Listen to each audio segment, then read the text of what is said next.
Damos inicio en este espacio donde tendremos a Adam Creighton en su conferencia Crafting Sustainable Games Industry. Bienvenidos en este nuevo espacio aquí en Colombia 4.0. Bienvenido. Welcome. Gracias. Hello, thank you everyone. Appreciate you coming. Hola, ¿cómo estás? Me llamo Adam Creighton. I do not speak Spanish. Lo siento. So I will answer some questions, take a little bit of time. We're going to go through talking about the sustainable game industry and our role in doing that together. So it's a bit of philosophy, it's a bit of applicability, and just some things to think about for each of us. So this is what we're going to walk through very, very quickly. I tend to do a lot of slides and speak very, very fast, but I want to have time together to answer some questions for folks. How many, it's kind of hard to see, but how many people here know me or know of me and Enduring Games? Looks like we've got a few. Okay, good deal. All right, so I'll do some introductions for myself and my studio. We're going to talk about the struggles, philosophy, and practical advice for planning for success at every stage of growth. So I want this to be applicable for the independent developer, the person who wants to get into the game industry, a person who wants visibility for the game industry, and for studios and people looking for publishers. And this is a must create a sustainable game industry. We're in challenging times right now, and I want to be able to talk about that candidly together for how we make it better. So I have a studio, Enduring Games, in Austin, Texas. We do quite a bit. We focus largely on high-end co-development. We focus on all disciplines, engineering, console, art, and design. Our differentiation is we build crafted experiences for dedicated gaming devices like consoles, and that all of our team tends to be very, very, very technical. So all of our designers are also technical designers, our artists are technical artists, our producers are technical producers, our engineers are much lower level. We have a high specialization in performance optimization, rendering graphics, and some of the more challenging low-level disciplines across all of the disciplines. We work on all engines. We work on custom engines, bespoke engines. We're an Unreal Engine service partner. We work in Unity and smaller engines, lesser-known engines like Erlicht and Ogre 3D.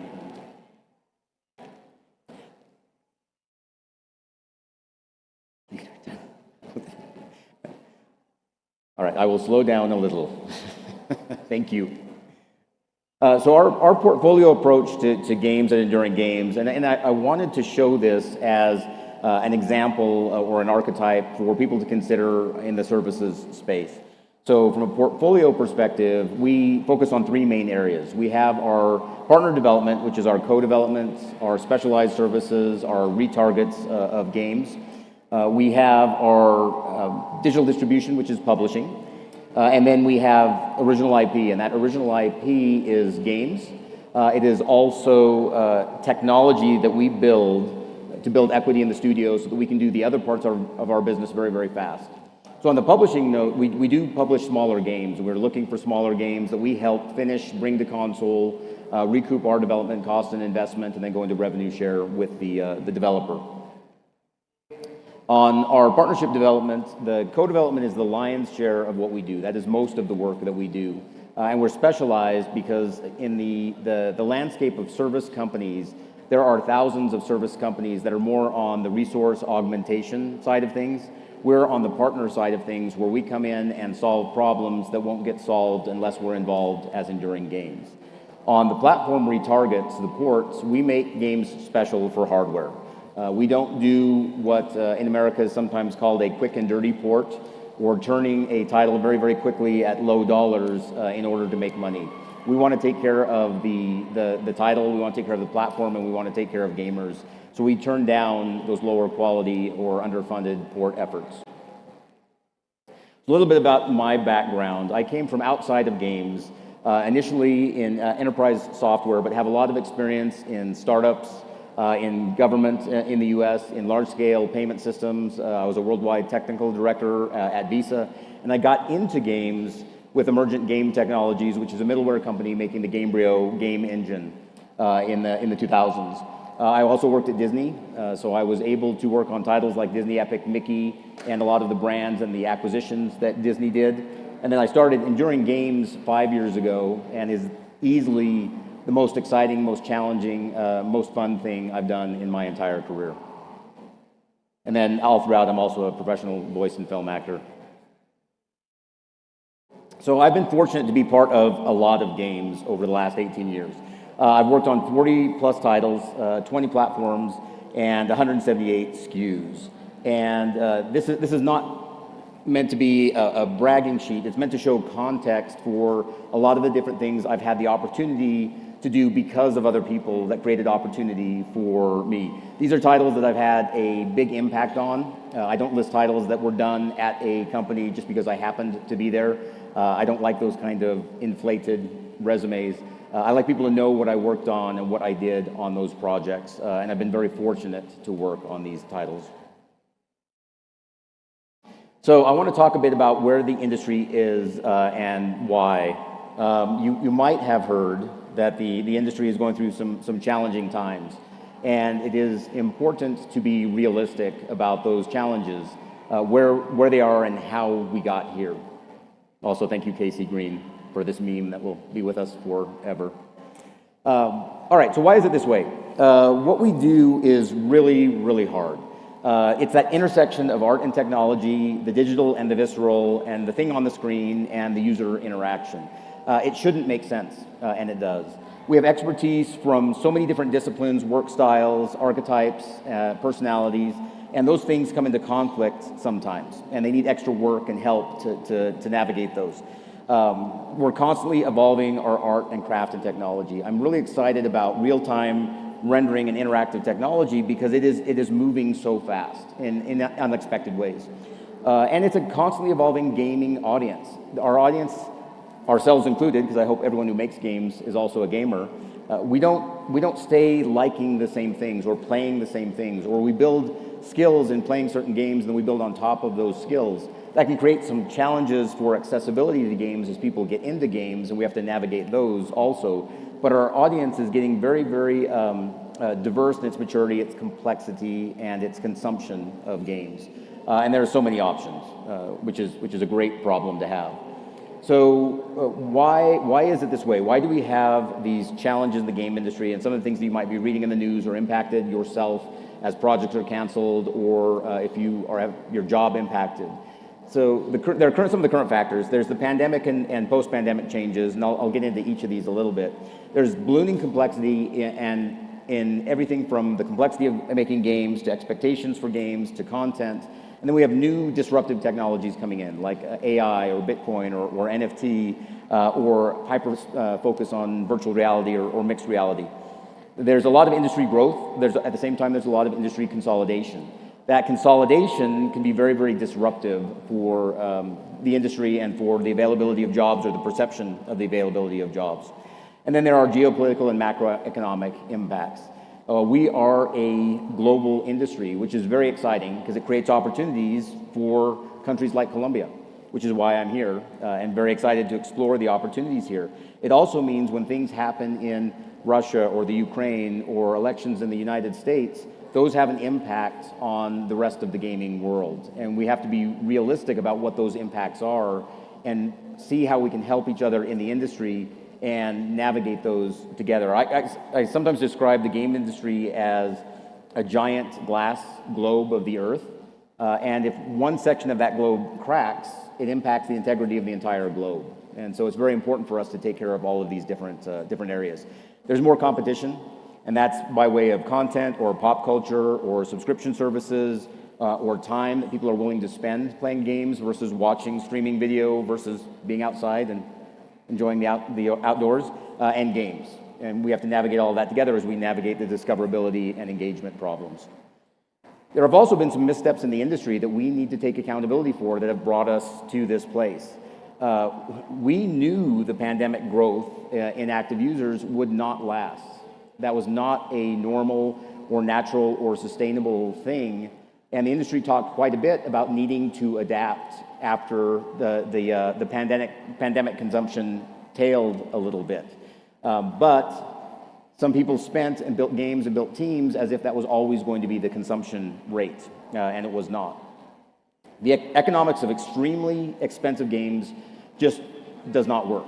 There are certain titles, and it's more than just straight economics. So sometimes there are exclusivity drivers that move hardware and other things like that. It's more that sometimes some of these games are so expensive, when you do the math for what the game costs to make, the number of units they need to make, and how long the game needs to be successful, it doesn't make sense to make that game. So you have to really evaluate the other factors. The game industry, we have not done a good job of taking care of people, and that's been in a couple of areas recently.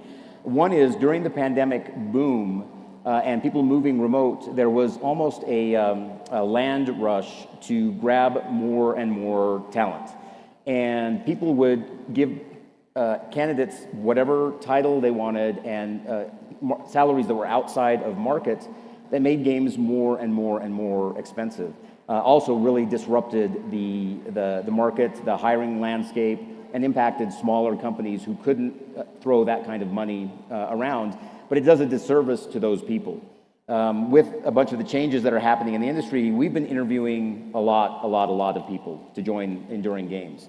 And we've interviewed a lot of people who, they come to us, they've been in the game industry 2 years, and they come to us as a senior designer. And they were hired out of school as a senior designer. And in the 2 years that they were at this company, they actually didn't make anything. And they were given the salary of a senior designer, not just the title. And that makes no sense for me to hire a person who's not qualified in the role, let alone at a senior role, let alone pay a salary that would be disruptive to our industry in general. The other side of it is the industry treating human beings as commodities, as people that can be let go if the game doesn't do well, rather than re-aim them at another project or another opportunity, scaling up and down at the expense of people. And sometimes that's overworking, or sometimes it's letting people go, and then people remaining end up overworking. And we need to get past that as an industry. There's quite a bit of reduced spending right now, and a lot of cautious spending as the folks in the industry, as we all figure out, okay, where do we want to intelligently spend our money? And there's a lot of game cancellations. And game cancellations are frustrating and tragic. A lot of people, and maybe some of you in this room, have worked on games that were canceled and never saw the light of day.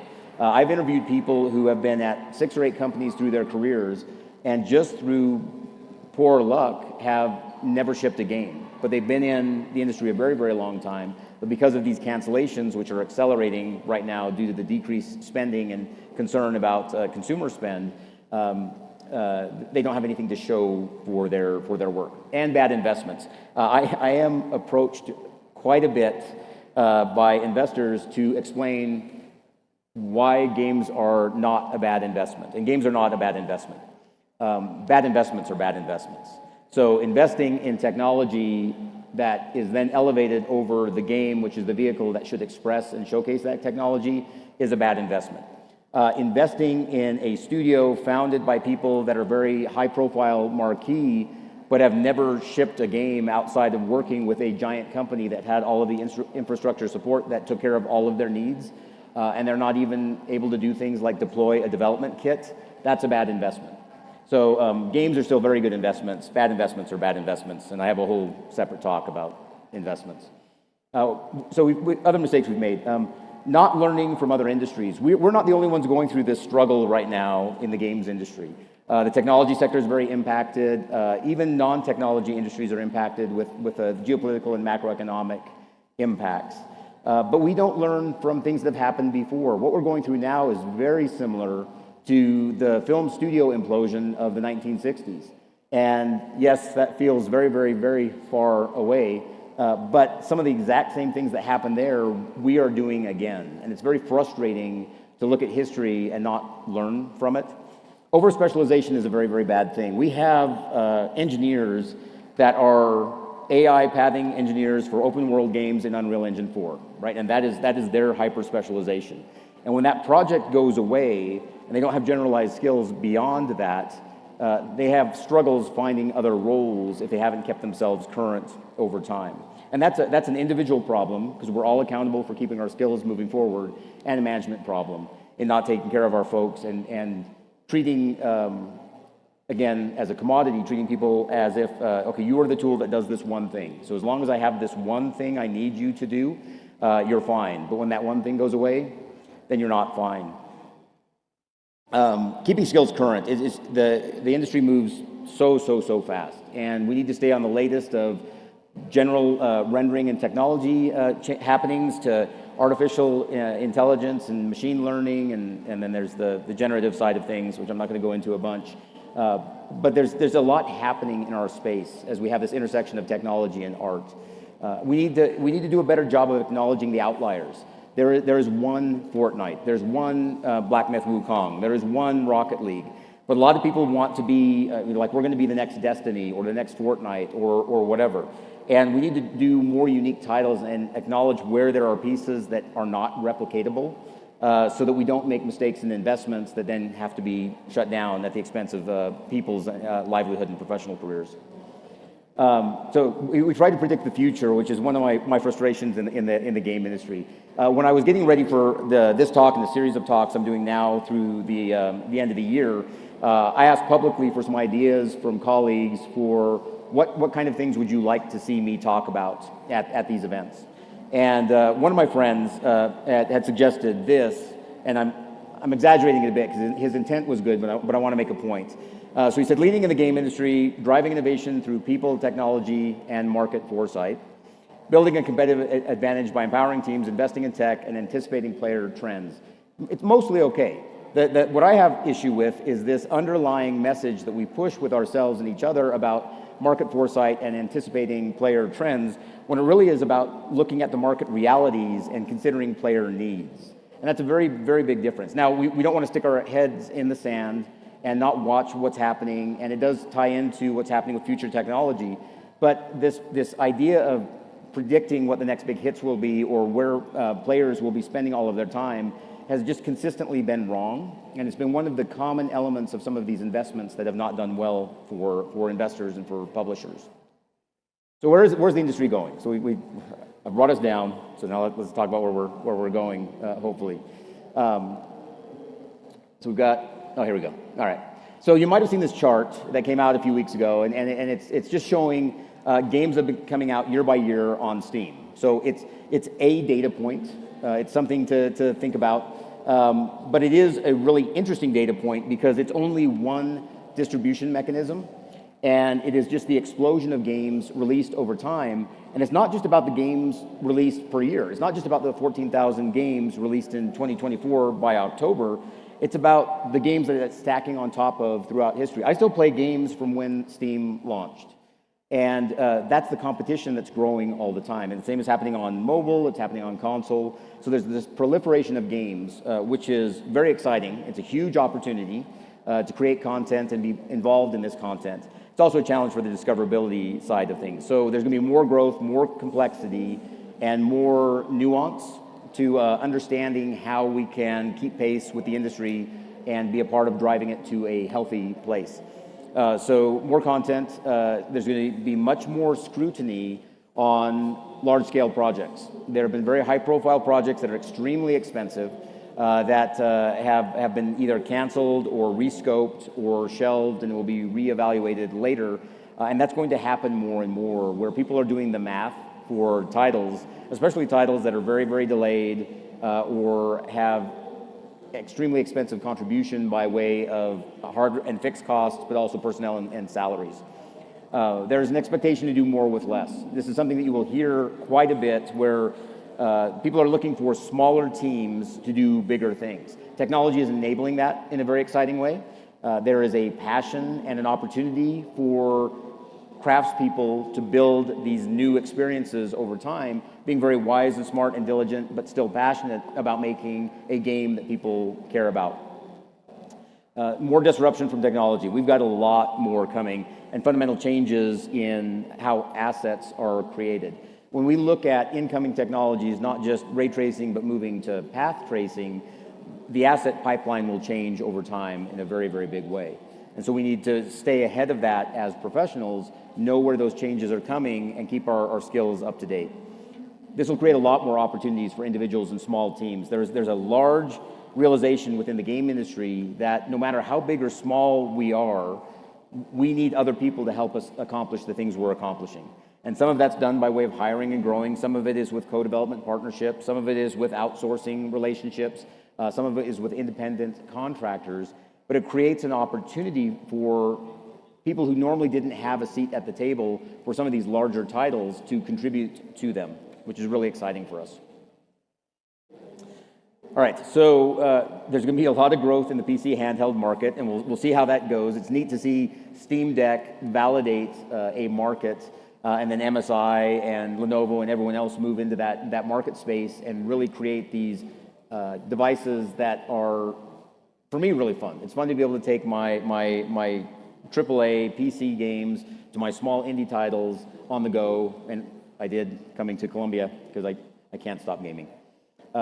There's going to be a lot of growth in the handset tablet evolution of devices that are continually getting more powerful. They're continually letting us create more console-like experiences. And there are things that will come out of that, including more game engine support for these platforms. Subscription services as platforms is an evolution that we're starting to see, and I'm excited to see. So this is a change from a subscription platform just as a distribution mechanism, but as the targeted ecosystem itself. And there will be a lot of titles and user experiences and things built into subscription services that are genuinely platforms as opposed to just a streaming outlet. And then increasing complexity in how we get our money back from the games that we're making. And that's going to happen in a few different ways. Traditionally, there is get exclusivity or visibility or funding from a single entity that really can make your title successful. And then there's putting your game everywhere, and so that when you sell it everywhere, hopefully you bring in more money, even though it's less money at each place. That's going to become very important for how you release your game. And it's going to have to be nuanced, it's going to have to be thoughtful, because we're going to have to build audiences and communities around each of these places we release our titles so that we have that engagement, and engagement leads to more sales and then future titles for our games. Let's talk a little bit about philosophy, struggles, and practical advice in the game industry as we roll forward. And this is largely a philosophical talk, but there are some practical bits in here too. Do you love video games? Because I have to tell y'all, I love video games. Like I love making them. I love playing them. I think about them. Right now I'm thinking about games I'm not playing. When I'm driving home from work, I'm thinking about what I'm going to be playing. I genuinely love video games. And that's an important thing to assess about ourselves for any industry that we are in, is do we love this thing that we are doing, or is it separate from the work that we are doing? So are you contributing to a thing you love, and what is that worth to you, and what are you willing to do for it? Do you love the craft, the culture, and the community of game development and gaming? Do you have a passion for making games and playing games? And are you willing to go through tough times? Right now we've got some tough times, and actively work to make things better, because I do believe it's each of our responsibilities, and it's a big reason why I founded Enduring Games, to elevate the game industry through high-quality products and through improved culture. And we don't do it from the top down, we do it from the bottom up with everybody we work with. And it's a very active part of our company. And then are you, and this is a little crass, and I don't mean it roughly, but are you an automaton or are you a craftsperson? I really believe people in any vocation, but games especially, you need to be a craftsperson. You need to be a person who wants to push your skills forward, create high-quality items, and those high-quality items are for someone. And you need to know who that game is for, and how do you get it to them, and how do you talk to them, and how do you get feedback from them is very important. So when I talk about I love games, so I mentioned when I was talking about my history, I was a worldwide technical director for Visa, the payment system. That was not a bad gig, but I wasn't passionate about payment systems. I was passionate about games. And I spent a lot of time trying to bring gaming into Visa, and after a few years of that not getting traction, I restarted my career and started at the bottom and built a knowledge base and relationships and network so that I could be a viable and positive contributor to the game industry. Because I didn't want to just be a consumer of games, I wanted to be a contributor and a shepherd and a driver of games. So things are going to be difficult. Mixing passion and the problems that haven't been solved before can be painful, and that's just a reality. We have to keep up with our ever-changing industry, and it's exhausting. It's tiring. Things are changing all the time, and having to stay on top of those changes can wear you down. Not everyone has the same goals. So not everyone is working toward the same goals for the game industry, and there are different goals for investors and game developers and publishers.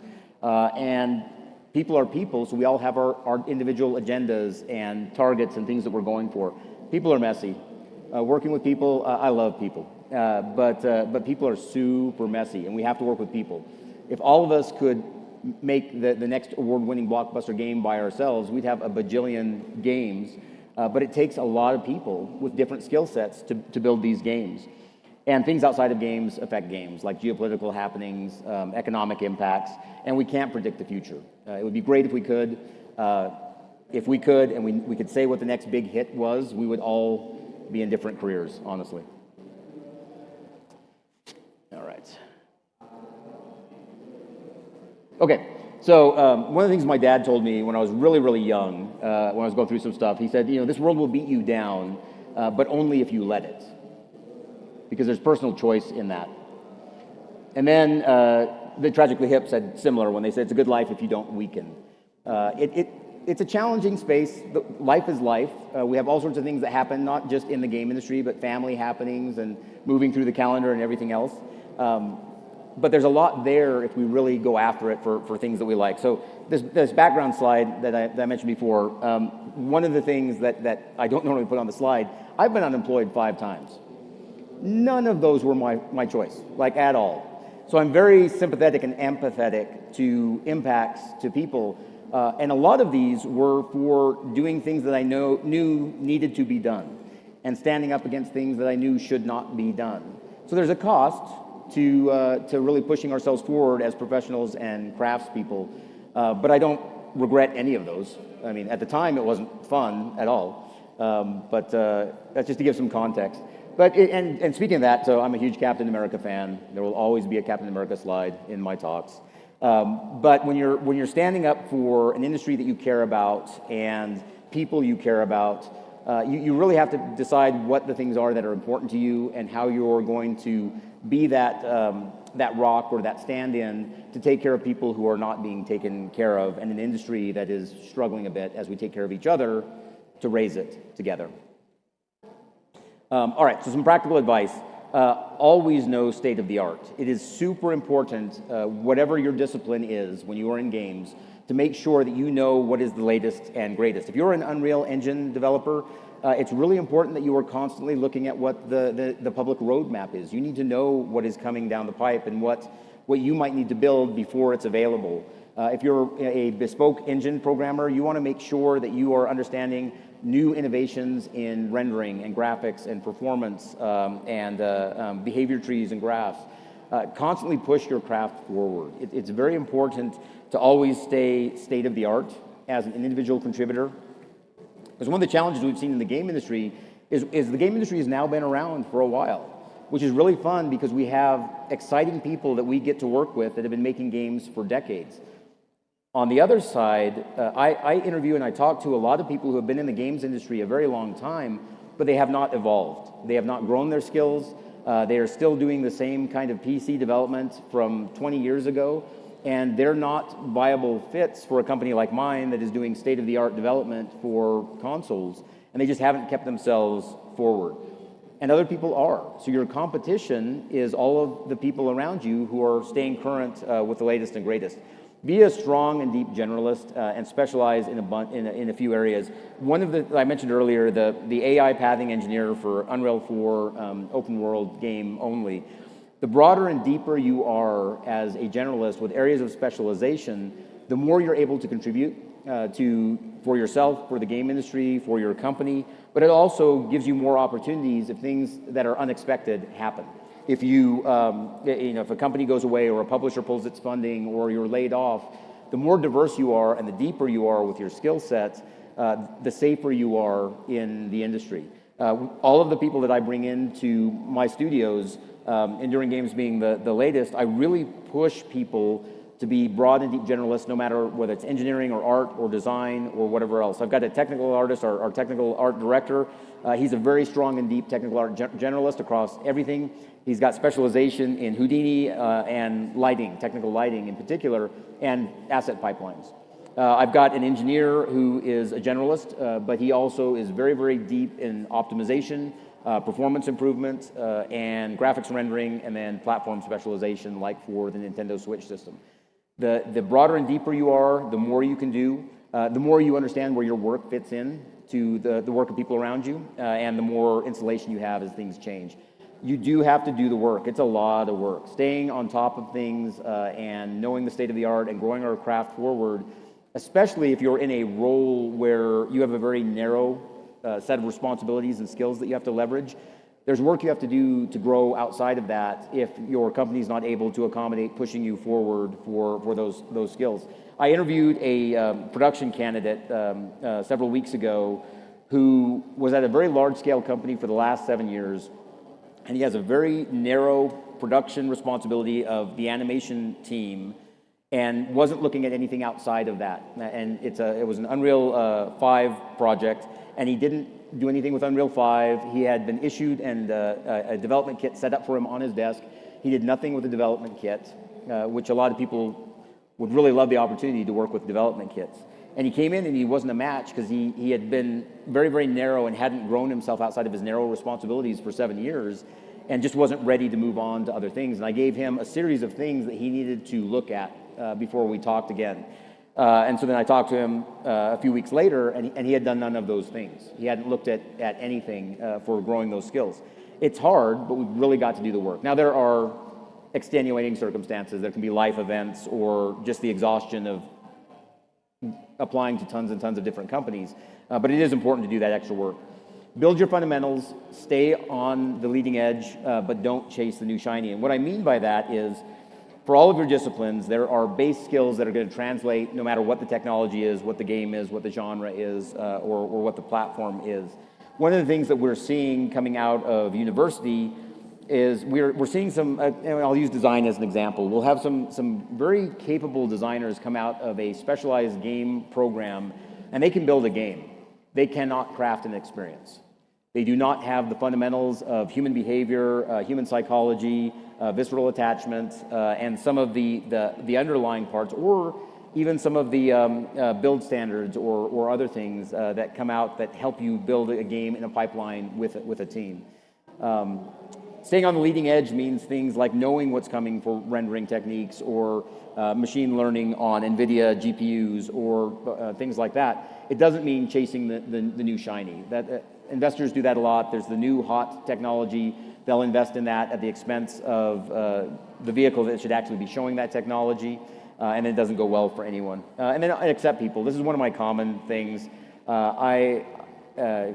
People can be really challenging. When I first got into management, my favorite boss that I've ever had sat me down and he said, "Hey, Adam, the most important thing you have, your critical resource, the thing that you need to fight for and protect and grow and curate is your people." He said, the worst part of your job and the thing that will keep you up at night and will cause you so much frustration and angst is your people. So the whole point of being a leader is making those things work together, not just for ourselves, but for all of us together. All right, going back in this background slide. So one of the things that is important is kind of doing an assessment for yourself of the different areas that make you uniquely you. So I've been fortunate through my career, and now I have this background in retail and government and enterprise and startup and small business and big media and consulting and ownership. And then I've gone through these multiple times throughout my career, and I leverage those ongoing. All of us have that. All of us have a history for what we've built, and it can be a shorter history if you're earlier in your career. It might not have as many of these. It may have 4 or 5 times these many background items of specialization. But it really is about you looking at yourself and saying, okay, what are the things that make me uniquely me, and how do I leverage that to benefit other people and the things that I'm trying to do? Okay, I want to talk real quick about can't, won't, and don't, because these are things that can be blockers to you moving forward and us doing things in the game industry. So can't or cannot is often outbound, and it's about ability. This can be in psychology, it's sometimes called a cognitive dissonance. But we say things like, I can't learn new things right now, or I can't leave my current job, or I can't go to that networking event where I'm going to meet other game developers, or I can't help other people because I've got so much on my plate, or I can't get into the games industry just because I don't know anyone, or I can't do anything right. Now there's some legitimate things in here sometimes because we've got other responsibilities or family responsibilities, or we need to make sure we're responsible about how we're taking care of people in our lives and not just leaving a job with no plan. So there are some caveats to some of these other than I can't do anything right. That is not true of a single human being in this room or in Bogota or in Colombia or the world. We are all amazing things that can do at least a thing right. I will put money on that. All right, let's talk about won't. Won't can be inbound or outbound. Won't, will not, and it's about a willingness. I won't get this job, so I'm not even going to apply for it. I won't get this portfolio to the quality I need, so I'm not going to spend any more time with it, or I'm not going to submit it to this company. I won't fail, so I won't even try, because if I don't try, I won't fail. So that feels like a win. I won't be good enough for this company, so I won't apply. They won't answer me. They won't hire me. We're responsible for our part of these won'ts. If a company won't respond or a company won't hire you, like they decline you or things like that, that's not something you can control, and it can be frustrating, but it's a kind of a mental exercise to move past it and realize that that's not on you. You're responsible for your willingness and ability to execute, not on external factors. And then the don't or the do not. Don't is a blocker. It's often inbound. It's about authority or limits. I do not like the word don't.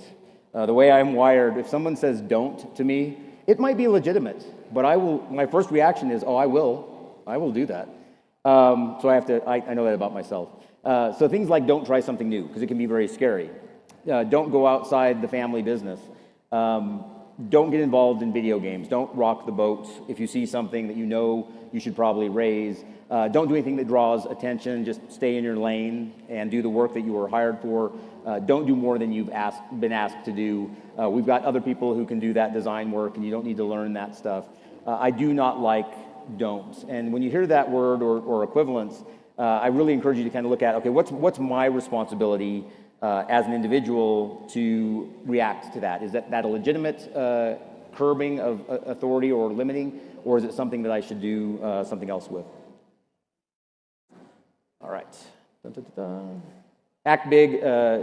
Okay, so are there people here? So who here is like recently starting a small studio? Ooh, good. I'm excited. Sweet. Who here is thinking about starting a new studio? All right, more hands. This is good. All right, so this is one of the things that I did as I started enduring games, because I had never started a studio by myself before. So it was a new thing, and I took a step back and realized, okay, I want to be the company I want to be moving forward. So as a foundation, and I'll get into some more details. Know what you're going after, why and how you're going to go after it. Define your will not change set. So that's going to be things like your values, your expectations, your needs for this thing that you are building and for those who depend on you. Find who you will do it with.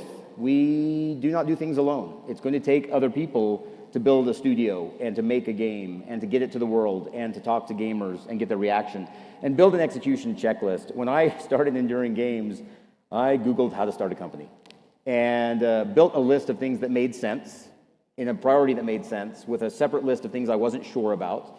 Then I took those lists and I met with people who had started companies multiple times and said, hey, what order should I do these things in? What are the things that are important? What are the things that are not? And I got some really good advice and I got some really bad advice. One of the compliance is a very important part of starting any company.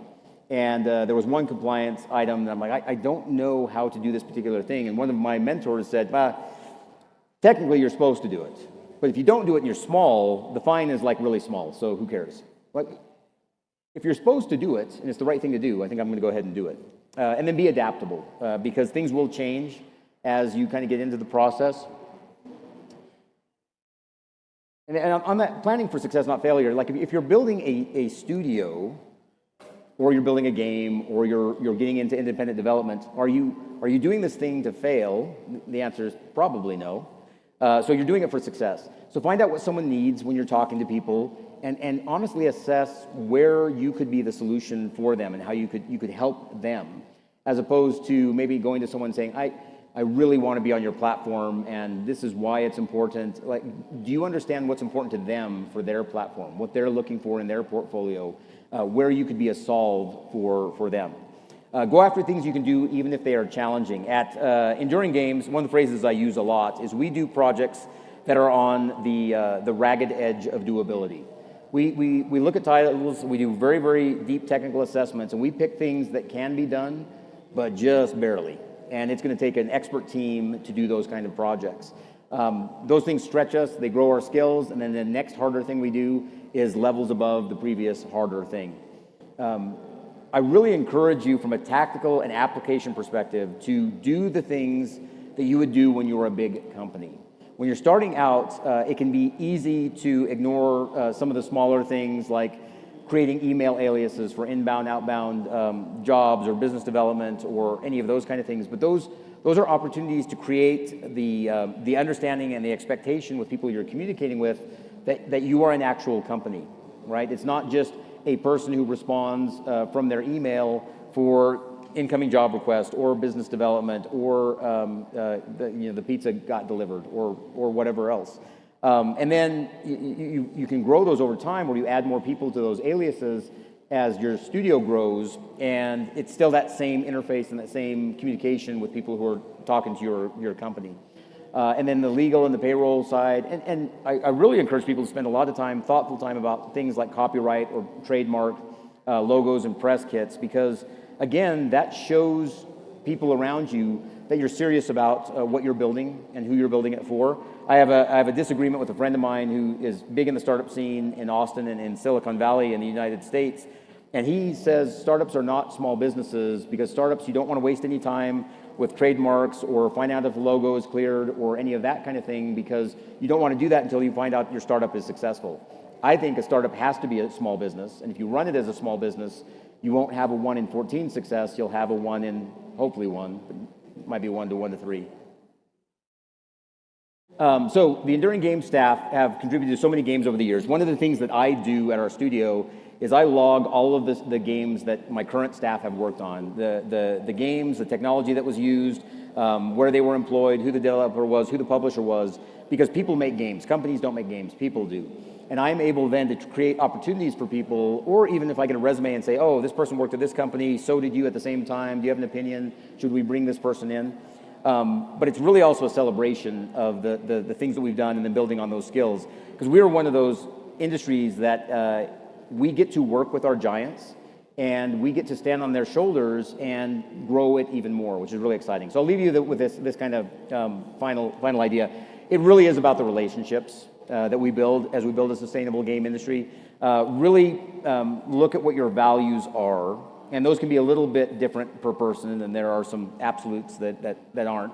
And your philosophy for how you do everything from life to make games to work with people. That'll help you build a business plan. If you build a business plan based on the kind of relationships and values and philosophy that is uniquely you for your company, you get a very different business plan. And that'll then help you define your portfolio plan, which is your expression of that business plan.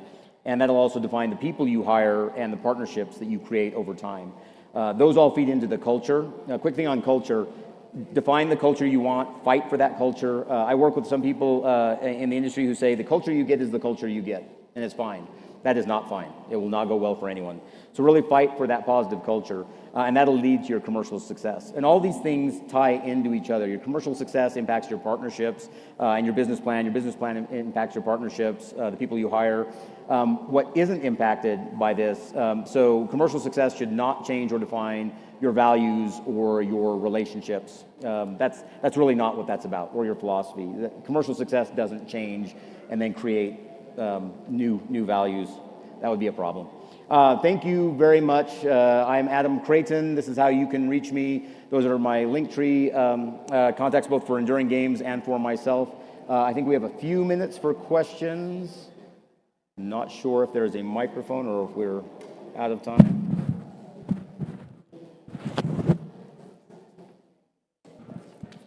Oh, thank you. Okay.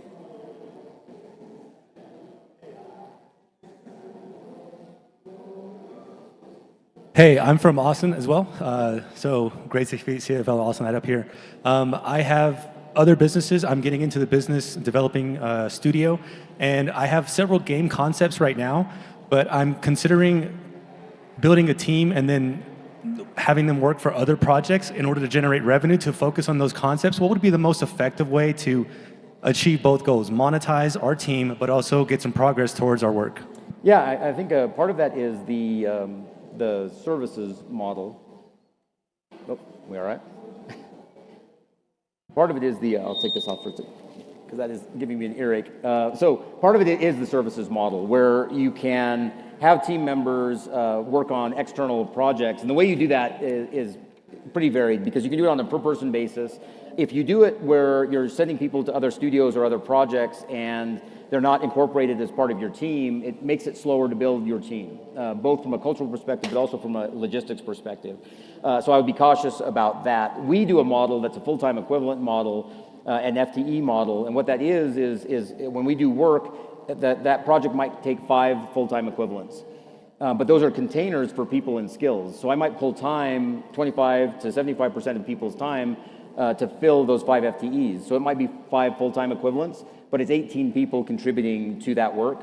That means I'm able to leverage them internally for funded work that I'm doing and I'm paying for them to do for our internal projects. The other thing I do is we treat external projects and internal projects exactly the same. They are projects. They have their project plans, their milestones, their monthly reports, so that we are getting traction on all of those things so that they don't get behind. One of the challenges with internal projects when you're doing the services or co-development side of things is those internal projects can go by the wayside, which is understandable because you need to make revenue. And then there's also a slider. Sometimes you can focus wholly on services work, build some bank there, and then move into doing the other development. Services work is different than co-development work. Services work is resource augmentation or bolstering, and it can be a lower barrier to entry. Genuine co-development is being a partner and requires a lot more account management for that kind of work. It tends to be more lucrative and deterministic over time, but it takes a lot of work to curate and grow and build. And if it's successful, like we've been, it keeps going with the same partners, and then you have a scalability problem, which is a good scalability problem. Hope that helped. Any other questions?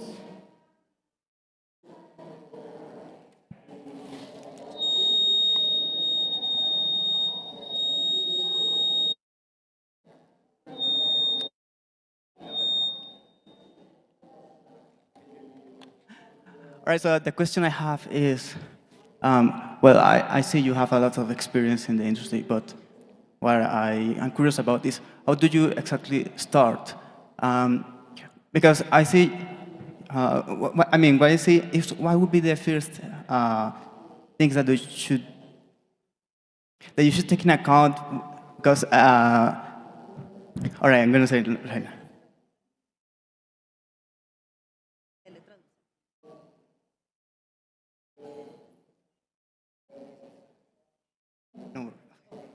All right, so the question is, for people who are starting, how do you actually find your team? How do you actually, what are the first steps that you do as a leader? Like, not as a developer, but as a leader, like starting the studio?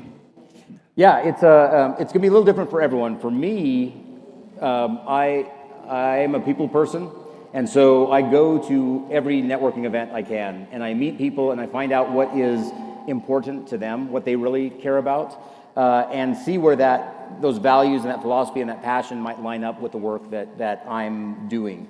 So that's one area where I get a lot of the talent that works for me. Other is online communities. I do a lot of gaming and online, and I talk to people, and I find people who are passionate and excited about games. The other area I get is I am very, very vocal about our philosophy, our values, our expectations for enduring games and for people that I interact with. And I get people that will reach out to me not about just enduring games, but They'll say, we like your values and your expectations, and I want to see if there's a place for me at your studio.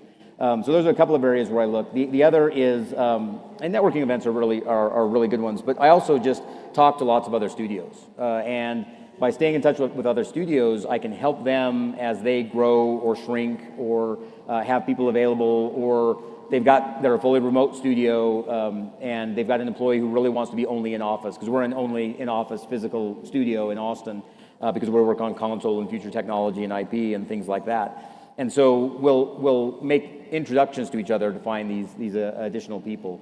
And a lot of it is just building relationships over time. Some of the people that I hired for Enduring Games, I met when I started wanting to get into games when I was at Visa 18 years ago. And just stayed in touch with them and was always looking at what was important to them.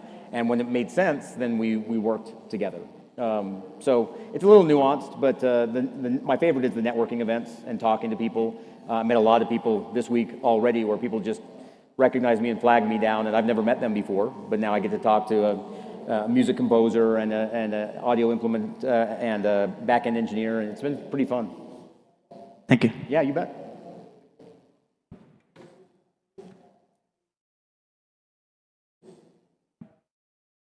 Got it?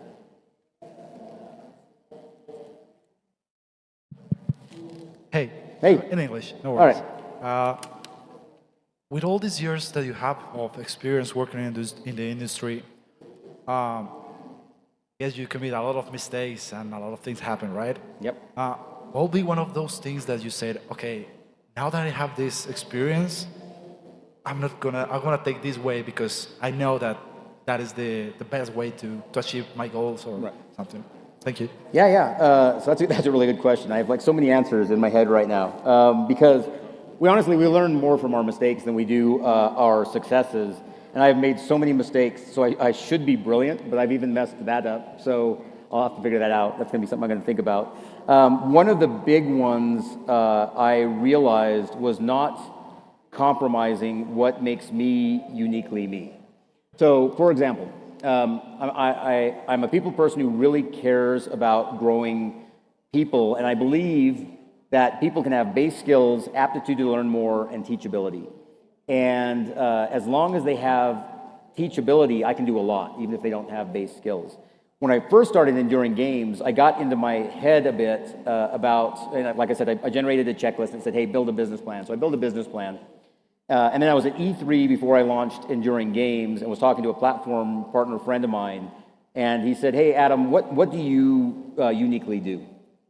And I said, I build great games for your platform. And to his credit, he did not laugh at me or pull a smile or anything. He said, you do. You've done that across multiple companies and years. But what is it about Adam Creighton that is uniquely Adam Creighton that only you do? And it made me stop and think. And I said, here's the thing. I grow people. And I grow people to do more than they thought they could do on their own. And I grow teams of those people that do more than they should have any right to do. And then I make companies out of those people. And we do things that shouldn't be doable, and then we make great games for your platform. And he said, yeah, that's what you do. So whatever you do next, do that. So I went back, threw away the business plan, because I had compromised my priority and values for people first and a values-driven company, because I was trying to figure out how to bootstrap the logistics part of the company. And I realized that the bootstrap was a detail side of things, but the differentiation and who I am uniquely as Adam Creighton was more important than compromising that and not doing what I'm really good at, which is growing people and identifying people and holding people accountable and then building something based on that. We have these moments in life where we're going and we can go right or left and we don't know until hindsight. Super happy I went right on that one and grateful to my friend for asking that simple question that kind of reset everything for me. Yeah, thanks.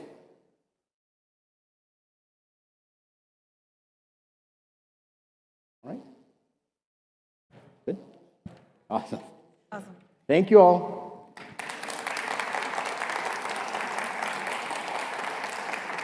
Gracias. Muchísimas gracias por este espacio.